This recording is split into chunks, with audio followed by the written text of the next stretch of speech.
I want them to know we're the real deal and that we're bringing them a high level of quality.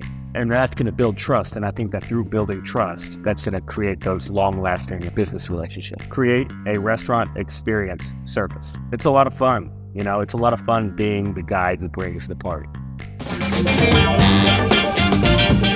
Hi, Chef.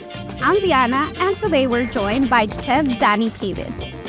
He's an award-winning expert in creating culinary experiences for all kinds of guests. Graduated from the Culinary Academy of his hometown, Austin, Chef Kievit has lived his journey around the idea that human connections can be built for food. Before becoming a private chef, he worked at some of Austin's best restaurants, like Trilux Seafood and Reed's Supper Club.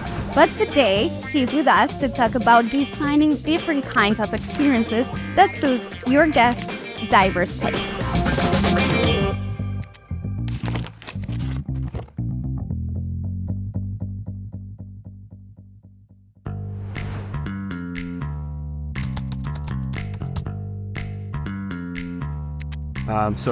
My identity is I'm a chef.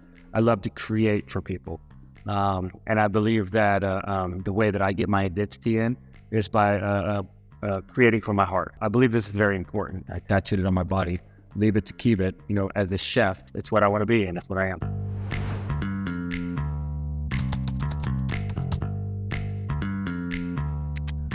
So this is very important.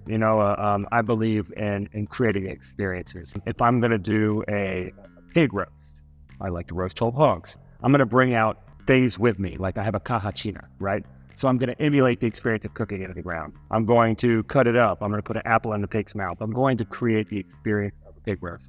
If I'm going to do an omakase, then I will put a Japanese music on. I will set the kitchen up to look like a Japanese sushi bar.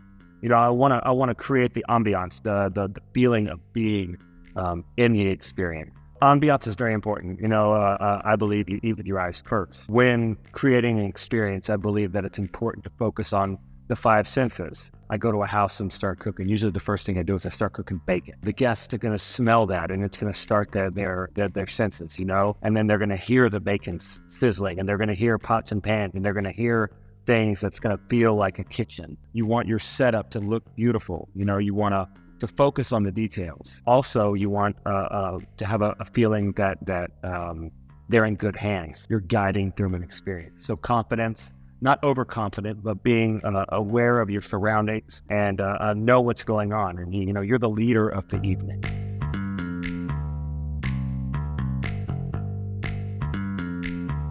I believe that building trust and rapport is very important. I'm coming into somebody's house and serving the food, becoming part of a family in essence, you know what I mean? So whenever I get an inquiry, first thing I do is I like to call the client. I like to talk to them and find out who they are, find out what their experience is, find out if they have any dining requirements, any food allergies, anything that they don't like.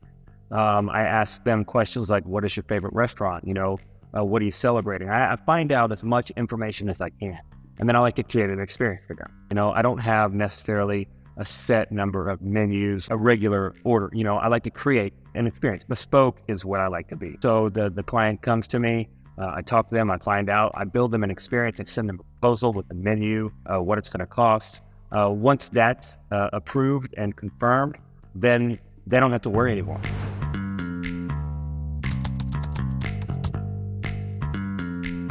I prep off-site. I have everything set up, partially prepped to where I can finish fresh cooking on-site. First thing I do is I go through the space and I find out where everything's at, so I know where I'm working and I'm comfortable in it. And then I start setting up, and I set it up like I would in the kitchen. I set my mise en place out. I have everything. I make it look professional. I work clean. I work tidy. And I talk to the guests. I engage. I make a lot of eye contact. I smile.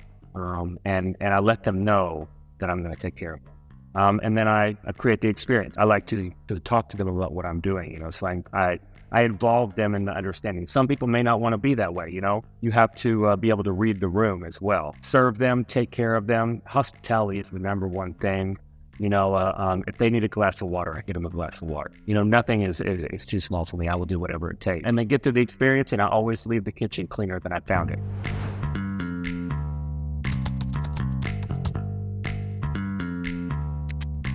Well, one of the things about being successful as a chef is being able to be adapted. So there's going to be times when you get there and somebody's like, oh, I have an allergy to bread, and your whole menu is based on bread. So you're going to have to figure out, always be prepared. I have like an emergency kit, like say I'm cooking a beef tenderloin dinner, but somebody there doesn't eat beef. I'll have some extra vegetables, or I'll have a piece of fish, or I'll have a piece of chicken. I'll have something to be able to curveball, to switch to really fast, really adapt. And, the saying, never let them see you sweat. Everything's going to be great. You're there to give them a good time. If they see you're nervous or see that you're not confident, you're not sure in what you're doing, they're going to recognize that, and it's going to change the entire evening. So always be prepared. It's better to have it, not need it, than need it, not have it. So I suggest that you have something to be ready.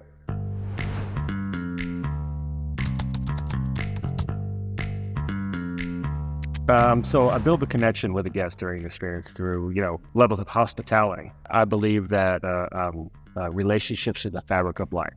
That people love the sound of their own name. They want to be the hero of their own story. As a private chef, we are there to take care of people. In a sense, make them feel like a king or a queen. I do this through making eye contact, like I said. I do this through smiling. I do this through being very friendly, polite, taking care of people's things, making them feel comfortable, creating a friendly environment, not opening a can of tomato sauce and dumping it into a pan. I use fresh items. I want them to know that we're the real deal and that we're bringing them a high level of quality. And that's going to build trust. And I think that through building trust, that's going to create those long-lasting business relationships. I like my friends to become clients and my clients to become friends.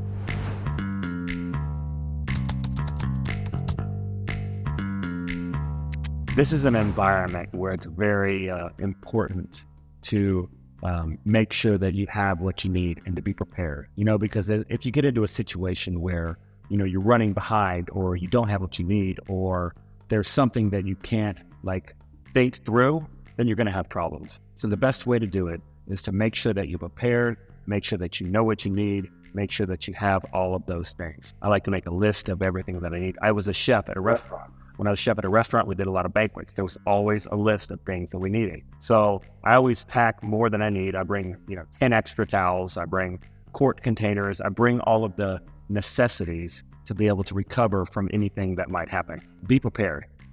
Mise en place means everything in its place. That's what you need to be set. I said whenever I set up my station in the house, I set it up like a restaurant.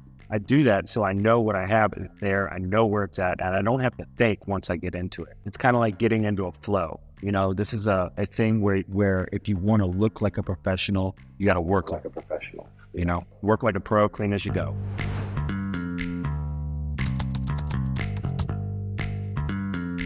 I believe some of the most common mistakes that people make, once you think you got it, you don't got it. That's something that I've always told myself.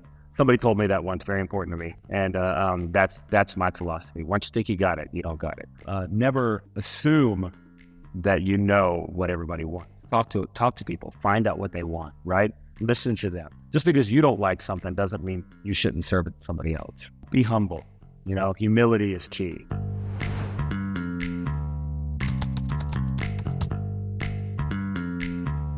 You're going into somebody's home.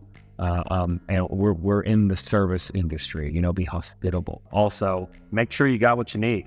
There's nothing worse than, doing a dinner and not having the key component to that dinner because you left it, in your kitchen. Always be able to adapt, I remember I did a dinner at this very, very nice property. I was roasting a whole hog. We're doing the whole menu and everything, and we got to the house, and unfortunately, the owner of the home did not fill their propane tank, so there was no gas at the house to cook anything. So we had to adapt. And the way that we did that was we cooked everything on the fire for the pig roast. Be able to think quick on your feet and never let them see you sweat. Write stuff down, take notes, be prepared. It's easier to keep up than it is to catch up, And if you get behind and you're serving somebody, like say it's a 50th birthday and people have to wait, that's a celebration day. It's a big day. You don't want to cause somebody an unfavorable moment on their day. So if you're having problems, Learn how to, recover. And also a huge thing about this business is this is your time, so when you're building your proposals and you're finding out the value of what you're charging, understand that you can't get this time back. This is your time. So, value yourself correctly. Really figure out what that is. That's important. Thank you so much for watching. My name is Chef Danny Kievit, and I appreciate your time. Don't forget to like, follow, and share the Facebook account, the Instagram account, the YouTube account. Also, if you want, follow Leave It to Kievit. I have a fun account as well. But thank you again for looking at Take the Chef. We'll see you soon. Are you ready to design your next private chef experience? We hope this video inspired you and gave you some starting points to innovate your services and win your guest hearts. If you'd like a more structured guide on how to stay creative and flexible to make a big impression on your customers, check out our private chef school episode on this. And subscribe to our channel for more chef interviews like this one. Thanks for watching. I'll see you next time. If you enjoyed this video, remember to like and subscribe and hit the bell to get alerts every time we upload a new video. I'll see you next time.